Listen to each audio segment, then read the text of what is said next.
পুণ্য কর্ম হয় তাহলে সেটা বিষে পরিণত হয়। আর যদি জেনে শুনে জ্ঞানের দ্বারাতে কর্ম হয় তাহলে সেই কর্ম ভালো হয়। যার জন্য জ্ঞানের আমাদের অত্যন্ত প্রয়োজন। শ্রীকৃষ্ণ দাপর যুগের অন্তিম ভাগে এসে এই কুরুক্ষেত্রে যুদ্ধে দাঁড়িয়ে অর্জুনকে বিষাদ প্রবেশ করিয়ে বিপক্ষে দাঁড় করিয়ে আমি যুদ্ধ করব না, একটা যুদ্ধের অবতারণা করলেন। একটা বিশেষ ক্ষেত্র প্রয়োজন ছিলেন কৃষ্ণের কথাগুলো বলার জন্য। এই জন্য তিনি একটা ক্ষেত্র তৈরি করলেন, বিশেষ সময়ে বিশেষ কথাগুলাই গুরুত্ব হবে। তাই শ্রীকৃষ্ণ অর্জুনকে যে জ্ঞান দিয়েছেন সেই জ্ঞানটা হচ্ছে আমাদের সমস্ত মানব জাতির জন্য প্রযোজ্য। এটা শুধু এই অর্জুনের জন্য নয়, কারণ অর্জুন তো সাধারণ কেউ না যে অর্জুনকে জ্ঞান দিতে হবে। অর্জুনের জ্ঞান আছে, কারণ সত্য যুগে নর নারায়ণ ঋষি কৃষ্ণ এবং অর্জুন যারা বদরিকা আশ্রমে বসে বহুদিন তপস্যা করেছিলেন, যার তপস্যা ভঙ্গ করার জন্য দেবরাজ ইন্দ্র দুটা অশ্বরী পাঠিয়েছিলেন, মেনকা এবং উর্বশীকে। এই দুজন অশ্বরী এসে এই নরনারায়ণ ঋষির তপস্যা ভঙ্গ করতে পারেননি। কেন পারেননি? কারণ নরনারায়ণ ঋষির দেহ থেকে অসংখ্য অশ্বরী বেরিয়েছিল। তারা বেরিয়ে নরনারায়ণ ঋষিকে প্রণাম করে তারা ঊর্ধ্বে গমন করেছিল। এই দৃশ্য দর্শন করে মেনকা উর্বশী দেবরাজ ইন্দ্রের কাছে চলে গেলেন। দেবরাজ ইন্দ্রকে গিয়ে এই বৃত্তান্তটা তিনি বললেন যে আমরা দুজন যাকে নষ্ট করতে গিয়েছি তারা তো সাধারণ কোনো ব্যক্তি না, আমাদের মতো অশ্বরী, তাদের দেহের মধ্যে অসংখ্য বাস করে, তারা দেহ থেকে বেরোয় আর ঊর্ধ্বলোকে গমন করে। তো ওদেরকে আমরা কি করে নষ্ট করব? তাই তপস্যা ভঙ্গ করতে পারিনি, তারা স্বর্গে ফিরে গেল। তাহলে সেই নরনারায়ণ ঋষি হচ্ছে কৃষ্ণ এবং অর্জুন। তাহলে তার বিষাদ কেন আসবে? তিনি কেন বুঝবেন না? উনি যদি বুঝে ফেলেন তাহলে কৃষ্ণ বুঝাবেন কি করে, জগৎকে জ্ঞানটা দিবেন কি করে? এই জন্য নিজের আপনজনকে বিপক্ষে দাঁড় করিয়ে বিষাদ প্রবেশ করিয়ে তিনি এই লীলা সংগঠন করেছেন। যুদ্ধের প্রয়োজন ছিল, না হলে যুদ্ধ ইচ্ছা করলে কৃষ্ণ বন্ধ করে দিতে পারতেন। হ্যাঁ, কৃষ্ণ যদি ইচ্ছা করতো যুদ্ধ হতো না। উনি এটা ইচ্ছা করে করিয়েছেন, কারণ দরকার ছিল। আমরা এই যুদ্ধে জয়লাভ কি করে করব, এই প্রকৌশল আমাদের শিখতে হবে। আর শিখার জন্য যে জ্ঞানটা দরকার সেই জ্ঞানটাই দিয়েছেন। সংসারও কিন্তু একটা যুদ্ধক্ষেত্র, এটাও একটা কুরুক্ষেত্রের যুদ্ধের চেয়ে কম নয়। এটাও একটা কুরুক্ষেত্রের যুদ্ধ চলছে। আমরা কিন্তু অসংখ্য যুদ্ধ করেই সংসারটা করছি। শুধু পরিবারের সঙ্গে যুদ্ধ নয়, নিজের সঙ্গে নিজের যুদ্ধ হচ্ছে। আমাদের ইন্দ্রিয়ের মধ্যেও কিন্তু একটা যুদ্ধ হচ্ছে। এই সমস্ত যুদ্ধে আমরা কি করে জয় লাভ করব, এটা গীতা থেকেই আমাদের শিখতে হবে। ধর্মের জয় চিরদিনই হয়, অধর্মের ক্ষয় সবসময় হয়। তাহলে ধর্ম পথে থেকে যুদ্ধ যারা করবে তারাই জয় লাভ করবে। এটাই হচ্ছে গীতার মূল কথা। গান্ধারীর কাছে যখন পঞ্চপাণ্ডবরা আশীর্বাদ চাইতে গিয়েছিলেন, গান্ধারীকে প্রণাম করে যুধিষ্ঠির মহারাজ, অর্জুন, ভীম, নকুল, সহদেব এই 5 ভাই গিয়ে যখন প্রণাম করে বললেন, মা তুমি আমাদের আশীর্বাদ করো, তোমার সন্তানের সঙ্গে কালকে আমরা যুদ্ধ করব। এই যুদ্ধে যেন আমরা জয়লাভ করি। দেখুন তাদের ধর্মটা কেমন ছিল। বিপক্ষের মার কাছে কি কেউ আশীর্বাদ চাইতে যায়? আমাদের শিক্ষা, তারা গিয়েছে আশীর্বাদ চেয়েছে। এমন সময় নিজ পুত্র দুর্যোধন 100 ভাই সহ সেখানে উপস্থিত হয়েছে। তারা গিয়ে দেখে 5 ভাই দাঁড়িয়ে আছে। ওরাও গিয়ে মাকে প্রণাম করে বলছে, মা এই পঞ্চ পাণ্ডবদের সঙ্গে আমরা কালকে যুদ্ধ লিপ্ত হচ্ছি, আশীর্বাদ করো মা, আমরা যেন এই যুদ্ধে জয় লাভ করি। আচ্ছা, এখন বলুন তো আশীর্বাদটা কে পাবে? আচ্ছা মা কাকে করবে আশীর্বাদ? নিজ পুত্রকে না জালের পুত্রকে?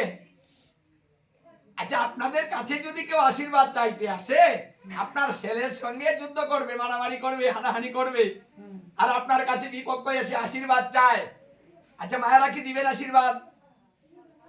হ্যাঁ, নিজের পুত্রকে দিবা, আর অন্যের পুত্রকে কপালে হাসনের গুঁড়া মেরে দিবা।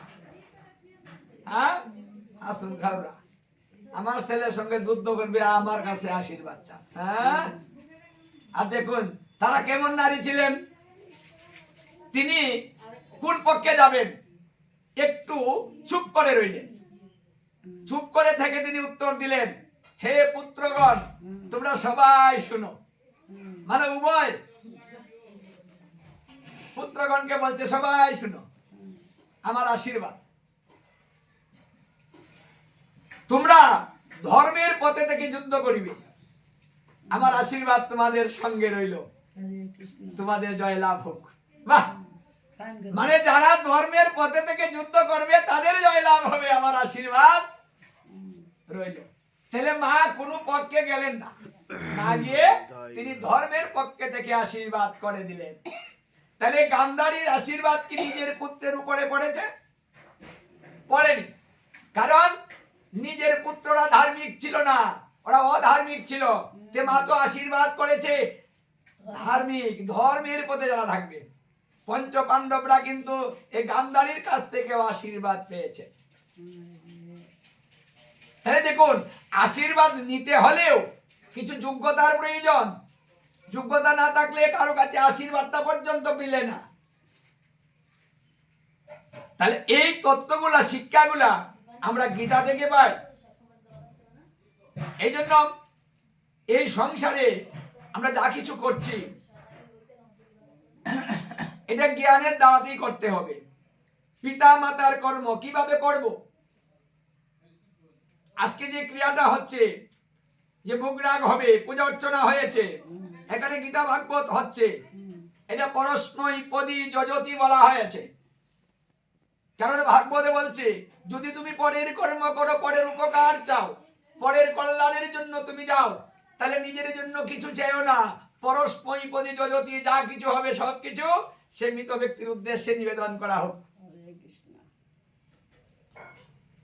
আজকে সবকিছু কিন্তু যাদের উদ্দেশ্য করে আজকে এই পূজা অর্চনা, ভোগরাগ, বৈষ্ণব সেবা, গীতা ভাগবত অধ্যয়ন, সমস্ত কিছু তাদের বিদেহী আত্মার সদ্গতির কামনার্থে। তাহলে সদ্গতি কিভাবে হয়? বৃহৎ নারদীয় পুরাণ, নারদ পঞ্চরাত্র বিধান, গৌরাঙ্গ সেবক, হরিভক্তি বিলাস, বিষ্ণু ধর্মোত্তর, পদ্ম পুরাণ উত্তরাখণ্ড, আমাদের এই বিভিন্ন গ্রন্থে গরুর পুরাণেও আছে যে জীবের কল্যাণ কিভাবে হয়, বিদেহী আত্মার গতি কিভাবে হয়। তাহলে পঞ্চরাত্র বিধানে বলা হয়েছে, যদি কোনো ব্যক্তি পরলোকগত হয়, তার কল্যাণার্থে ভগবানের পূজা অর্চনা করতে হবে তার উদ্দেশ্যে, এবং ভগবানের নিবেদিত প্রসাদ সেই মৃত ব্যক্তির উদ্দেশ্যে নিবেদন করিতে হইবে। যদি কোনো ব্যক্তি কোনো পাপের কারণে বিপদগামী হয়, নিম্নগামী হয়, তাহলে তার উদ্দেশ্যে যদি ভগবানের প্রসাদ দেওয়া হয়, তাহলে প্রসাদের দ্বারাতে সেই ব্যক্তি কর্মবন্ধন ছিন্ন হয়ে ঊর্ধ্বগতি হয়। তাই গৌর হরি বল। এটা কলিজীবের জন্য একটা সুন্দর সহজ পন্থা। বলছে প্রায়শ্চিত্তের দ্বারাতে জীবের পাপ খণ্ডন হয় না, কর্মবন্ধন ছিন্ন হয় না। কর্মবন্ধন ছিন্ন করতে হলে ভগবত প্রসাদের প্রয়োজন হয়। প্রায়শ্চিত্তের দ্বারাতে ক্ষণিকের জন্য পাপ বিনষ্ট হয়, ক্ষণিকের পাপ, আবার নতুন করে পাপ এসে জমা হয়। এই জন্য প্রসাদ হলো সর্বোত্তম। যদি পিতৃপুরুষের উদ্দেশ্যে সন্তান মানে গোবিন্দের নিবেদিত প্রসাদ নিবেদন করে, তাহলে সেই পিতৃপুরুষগণ আনন্দে নৃত্য করতে থাকে এবং এই পৃথিবীতে যারা আছে তাদেরকে আশীর্বাদ করে বলে তোদের কল্যাণ হোক।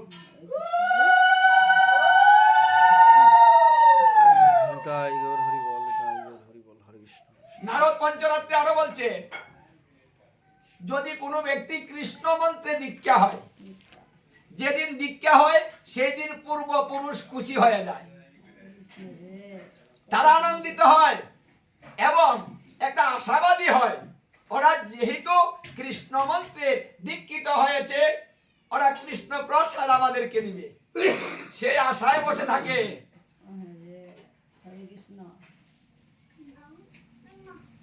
এই জন্য মৃত ব্যক্তি কোথায় আছে কিভাবে আছে আমরা জানি না, কারণ তারা খবর বলে না। কোথায় গেল ওরা? ফোন করে না, কল করে না, করে বলে না আমি স্বর্গে এসেছি চিন্তা করবি না, ভগবত ধামে এসেছি চিন্তা করবি না, নরকে পড়ে গিয়েছি আমার জন্য কিছু কর, বলতে পারে না। এই জন্য এই পঞ্চরাত্র বিধানে উৎকৃষ্ট কথাই বলা হয়েছে।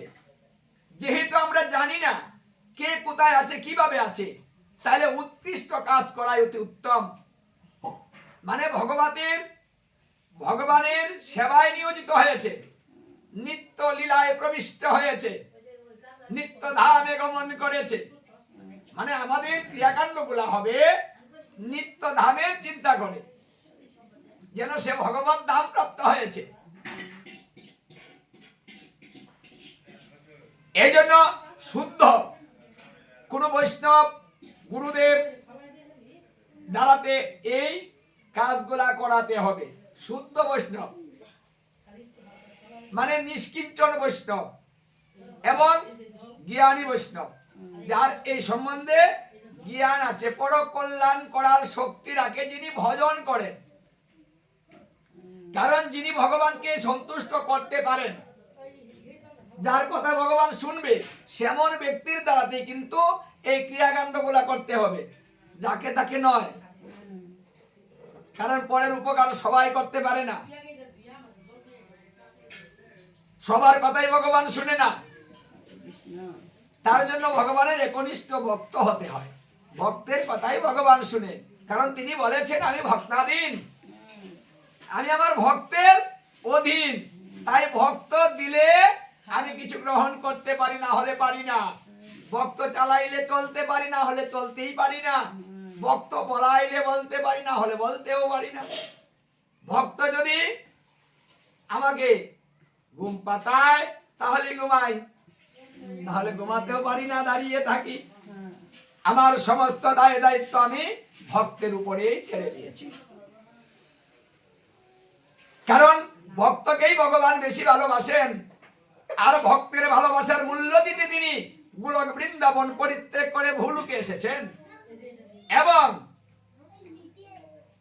ঐশ্বর্য পরিত্যাগ করে কাঙ্গাল হয়েছেন, ভগবত তত্ত্ব ছেড়ে দিয়ে জীব তত্ত্ব ধারণ করেছেন।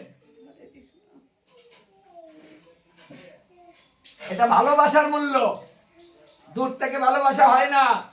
এই জন্য গোলক বৃন্দাবন ছেড়ে দিয়ে ভক্তের কাছে চলে এলেন, যে আমি কাছ থেকে ভালোবাসাটা গ্রহণ করতে চাই, আর আমিও কাছ থেকে আমার ভক্তকে ভালোবাসতে চাই।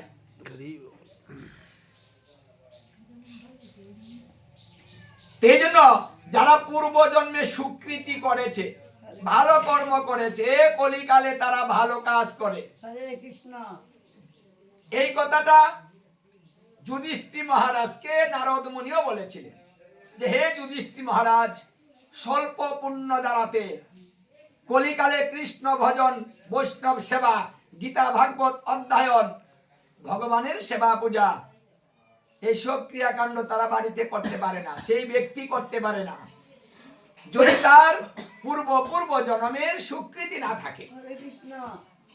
তাহলে যাদের আছে বলছে জন্ম জন্মান্তরে, এক দুই জন্মের কথা বলা হয়নি, বলা হয়েছে যদি জন্ম জন্মান্তরে পুণ্য সঞ্চয় করে কেউ কলিতে আসে, এই মহতি কাজগুলা তারাই করিতে পারে। তাহলে আজকে যেখানে হচ্ছে তাদেরও কিন্তু স্বীকৃতি আছে, যারা ভক্ত হয়েছে তাদেরও স্বীকৃতি আছে। যদি না থাকতো তাহলে তাদের ক্রিয়াকাণ্ড এইভাবে হতো না।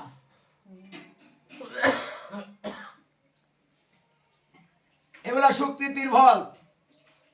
তাই আজকে তারা ভগবানের প্রসাদ পাচ্ছে, তারা আনন্দ চিত্ত। আজকে তাদেরকে আজকে আহ্বান করা হয়েছে এখানে আসার জন্য, এসে এই ভগবত প্রসাদ গ্রহণ করার জন্য, গীতা ভাগবত শ্রবণ করার জন্য তাদেরকে নিমন্ত্রণ করা হয়েছে। তাই আজকে তারাও আশীর্বাদ করবে, যারা আছে তাদের জন্য কল্যাণ হয়। তাই প্রতি বছর এই তিথিতে ভগবানের প্রসাদে নিবেদন করাই অতি উত্তম। এটা প্রতি বছর করতে হয়। কেউ যদি কিচ্ছু না করে দরকার নেই, কিন্তু এই কাজটা করতে হবে। অদ্বৈত প্রভু বলেছিলেন যদি কোনো ব্যক্তি পিতৃপুরুষের শ্রাদ্ধে অথবা এই ক্রিয়াকাণ্ডে একজন বৈষ্ণব সেবা করায়, তাহলে 1 কোটি ভক্ত সেবা হয়। হরে কৃষ্ণ।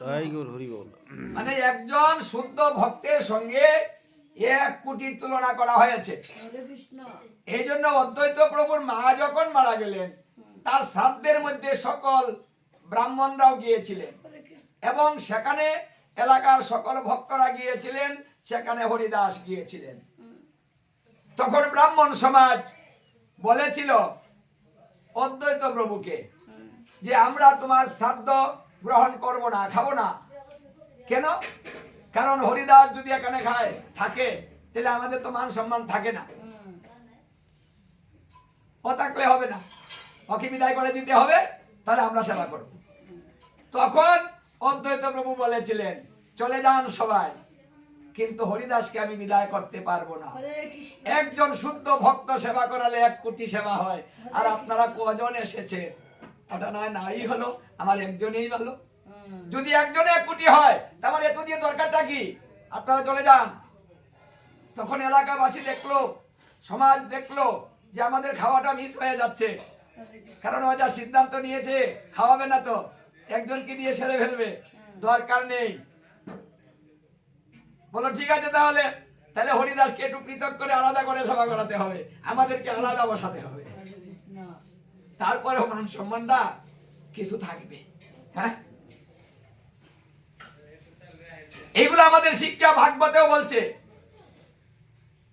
যে 2, 3 জন 4 জন 5 জন নিয়ে অনুষ্ঠান করলেও হবে, যদি ভালোভাবে ভগবানের নিবেদিত প্রসাদের দ্বারাতে হয়। আর আমরা কি করি? সমাজকে রক্ষা করার জন্য একটা আয়োজন করি, তাদের কল্যাণের জন্য না। সমাজ মানছে না, তাই ভগবানের প্রসাদ দেওয়া যাবে না, তা ভালো কিছু আয়োজন করে মাছ দিয়ে শ্রাদ্ধ করে খাইয়ে দেওয়া। মানে একটা ভূতের পেটের পেটারটাকে খাবার দিতে হবে। এই জন্য এই শ্রাদ্ধ খাওয়া শাস্ত্রে নিষেধ করেছে। যে শ্রাদ্ধে ভগবানের প্রসাদ হয় না, সেই শ্রাদ্ধ খাওয়া নিষেধ। এই জন্য নিষেধ। ওটা ভূত পেটের হয়, কুকুরের মাংসের সমতুল্য হয়। হরে কৃষ্ণ। অনিবেদিত দ্রব্য পিতৃপুরুষের উদ্দেশ্যে নিবেদন করতে নেই, কারণ ওটা নিবেদন হয়নি, এটা অনিবেদিত দ্রব্য, ওকে দিয়ে হবে না, তাই হয় না। আর এই কথাটা হরিভক্তি বিলাসেও বলেছে, যদি কোনো ক্রিয়াকাণ্ডে কোনো শ্রাদ্ধে পরমাত্মার কল্যাণের জন্য যদি সেখানে কোনো বৈষ্ণব সেবা না করে, তাহলে সেই শ্রাদ্ধ মানুষের শ্রাদ্ধ হয় না, রাক্ষসের শ্রাদ্ধ হয়। কারণ বৈষ্ণব সেবা করেনি, তাই তার কল্যাণ হয় না। তাই আমাদের এই কাজগুলা করার জন্য একটু জ্ঞানের দরকার, একটু জানার দরকার। শুদ্ধভাবে অল্প করে করি, কিন্তু সেটা আমি ভালো করি। অল্পে পুষে অনেকে দোষে, একটা কথা আছে, ভালো অল্প ভালো। তাই এটা হচ্ছে ভালো কাজ, অতি উত্তম এবং সহজ। যস্মিন তুষ্টে জগৎ তুষ্ট, প্রীতিতে প্রীতিতম জগৎ। মানে ভগবানকে সন্তুষ্ট করার জন্য আমাদের ক্রিয়াকাণ্ড করিতে হয়। তে ভগবান তুষ্ট হলে চরাচর বিশ্ব 33 কোটি দেবতা সকলেই তুষ্ট হয়। তাহলে তাদেরকে তুষ্ট করার জন্য ভগবানকে তুষ্ট করতে হবে। ভগবান তুষ্ট হলে ওরা তুষ্ট হয়ে যায়। আমি সবাইকে তুষ্ট না করে আমি একজনকে করি, কারণ একজনকে খুশি করাটা কিন্তু সহজ, সকলকে খুশি করা সহজ নয়। এই জন্য মহাপ্রভু বলেছেন, কলিতে নাহি তপযজ্ঞ, যেজন ভজে কৃষ্ণ তার মহাভাগ্য। যারা এই কাজ করে তারা মহাভাগ্যবান ব্যক্তি।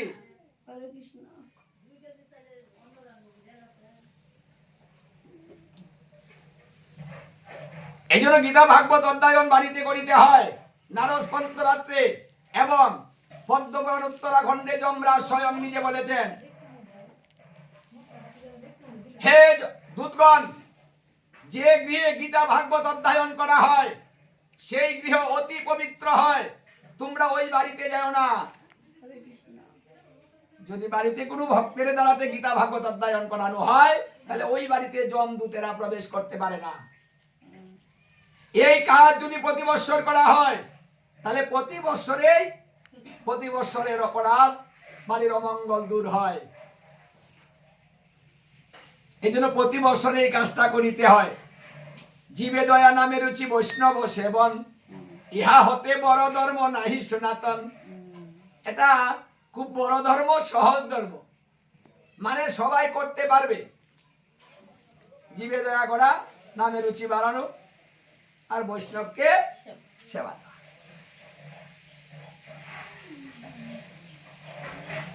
অতি উত্তম। তাই আশা করি যারাই করবেন এই জ্ঞানগুলো অর্জন করে করুন, অল্প করেই করুন, সামর্থ্য অনুযায়ী করুন। যার যেমন সামর্থ্য আছে, দান দক্ষিণা করা ভালো, পারলে করুন, না পারলে 1-2 জনকে দিয়ে করুন, বাস হবে, তাও ভালো কিছু হোক। এই জন্য গীতায় প্রশ্ন করবেন কাকে, এই কথাটাও কিন্তু শ্রীকৃষ্ণকে গীতায় শ্রীকৃষ্ণ অর্জুনকে বলেছেন যে, তদ্বিদ্ধি পরিবাতেন পরিবর্তেন সেবা উপদেক্কান্তিতে জ্ঞানম জ্ঞানম তত্ত্বদর্শী। হে অর্জুন, যদি জ্ঞান অর্জন করতে চাও, তাহলে একজন তত্ত্বদ্রষ্টা গুরুর কাছে যাও। অকৃত্রিম সেবার দ্বারাতে তুষ্ট করো, তার পাশে বসে বিনীতভাবে প্রশ্ন করো, তাহলে তোমাকে সেই ব্যক্তি আত্মজ্ঞান দান করবে। আত্মজ্ঞান, আমাদের আত্মজ্ঞান অত্যন্ত প্রয়োজন। যার আত্মজ্ঞান নাই সে হলো পশুর মতো হয়, কর্ম করবে, হুঁশ থাকবে না, যা খুশি তাই করবে। আর যার আত্মজ্ঞান আছে, সে আত্মজ্ঞানের দ্বারাতে আত্মতত্ত্ব জানে।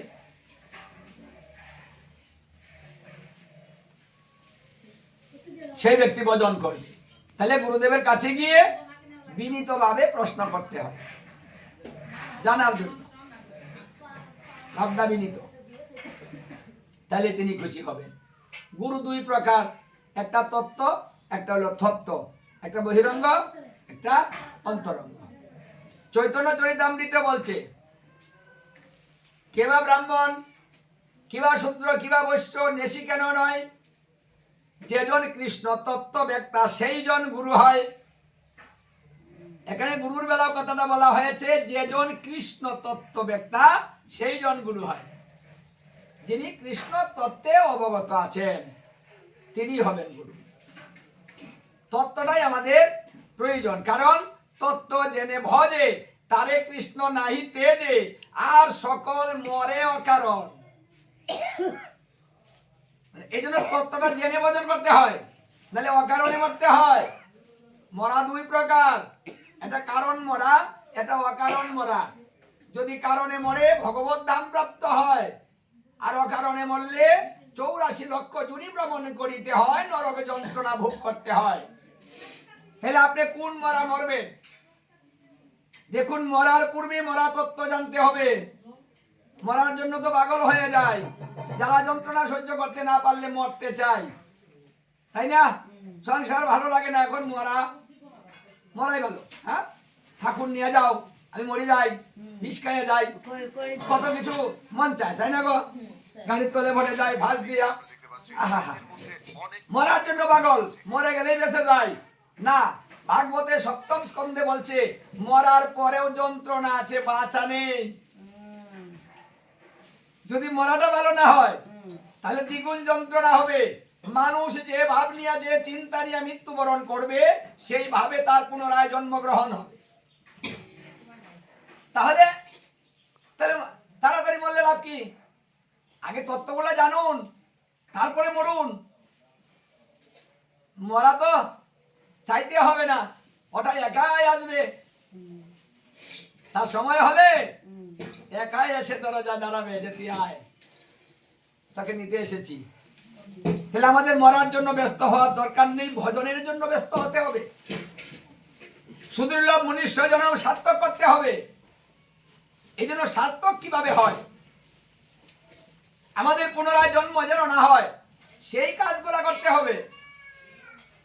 একবার মরলাম, আরেকবার হইলাম, এই আইসা যাওয়া করলাম, তাহলে তো আমাদের দুঃখ যন্ত্রণা কোনোদিন কমবে না। ববে আইসা যাওয়া যে যন্ত্রণা জানলে ববে আর আইতাম না, কথাগুলো আমরা বলে থাকি, গানের মধ্যেও বলে। যন্ত্রণা তো আমরা বুঝতে পারছি এখন। যারা সংসার করছেন, সংসারটা কেমন লাগে? ভালো লাগে? সুখ আছে? খুব শান্তির? বারবার আসতে ইচ্ছে হয়? যারা সংসার করিতে করিতে শেষ জীবনে চলে এসেছেন, এখন নাম্বারটা মিলিয়ে দেখুন কত নাম্বার পেয়েছেন সংসার থেকে। কেউ নাম্বার দিয়েছে আপনাকে?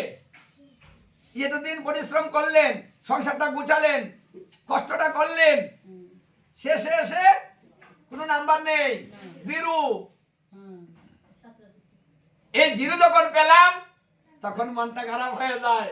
সারা জীবন কত কিছুই করলাম, আজকে কেউ কোনো কিছু স্বীকার করে নিল না, সবাই আমাকেই দোষলো, আমি দোষী। মানে এত কিছু করার পরেও আমি দোষী, এটাই তো সংসার।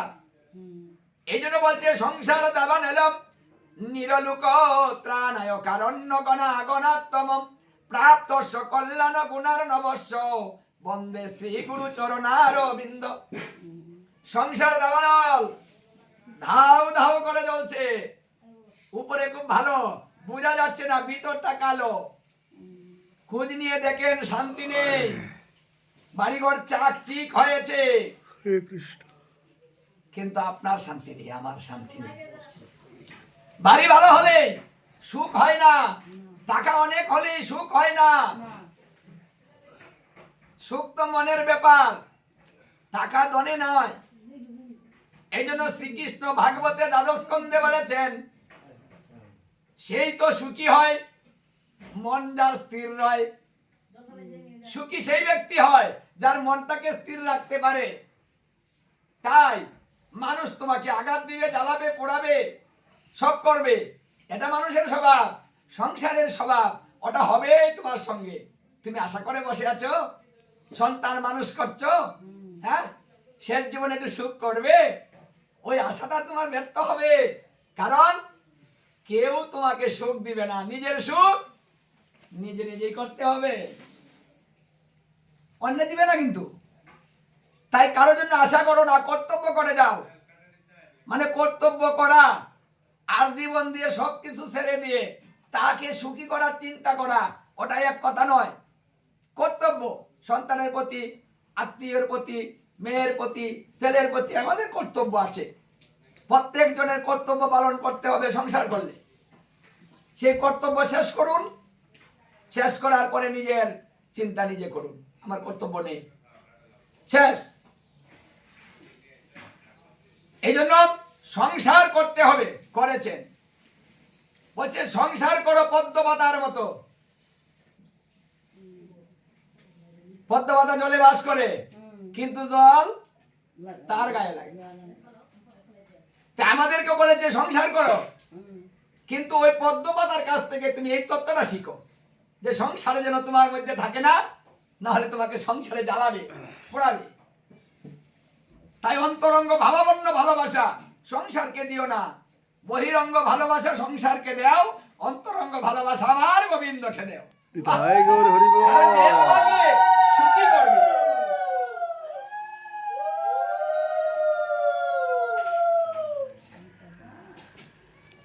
আমরা তো সংসারটাই করি। আমরা সং সং করতেছি সংসার। সং বিভিন্ন রঙ্গ সেজে তাই সং করা হচ্ছে, এটা রঙ্গমঞ্চ। যে যেদিন কিন্তু এই সংসার থেকে সার বস্তুটা গ্রহণ করতে হবে। সংসার সং হলো খেলা, কিন্তু এই খেলার শেষে একটা সার আছে। খেলাতে একটা প্রাইজ পাওয়া যাবে, কিন্তু খেলাতে জিততে হবে। না জিতলে তো প্রাইজ পাওয়া যাবে না। না তাহলে সংসার করে যারা জিত লাভ করবে ভগবান তাদেরকে প্রাইজ দিয়ে দিবে। বাহ! তাই গৌর। সেই প্রাইজ নিয়ে যাও। যে প্রাইজ পেলে আমাদের এই ভববন্ধন মুক্ত হয়ে যাবে।